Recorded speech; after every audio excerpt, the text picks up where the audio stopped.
জয় শ্রীকৃষ্ণ বন্ধুরা, সামনেই অক্ষয় তৃতীয়া। এই অক্ষয় তৃতীয়াতে জগন্নাথ দেবের চন্দনযাত্রা। সেই চন্দনযাত্রা অক্ষয়, এবং সেই অক্ষয় তৃতীয়াতে আপনারা সবাই ছোট্ট ছোট চন্দন গাছ বা সেই চন্দন বৃক্ষ অবশ্যই দান করুন, তাতে সুফল হবে এবং সেটি থেকে অনেক পুণ্যের কাজ হবে। এবং আরেকটি করবেন কি, গীতা অবশ্যই দান করুন।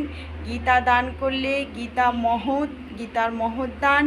এই গীতার বাণী শ্রীকৃষ্ণ আর অর্জুনের মধ্যে যে কথোপকথন আমাদের জীবনের পথকে নির্ণয় করে, সেটা আপনারা সবাই জানেন।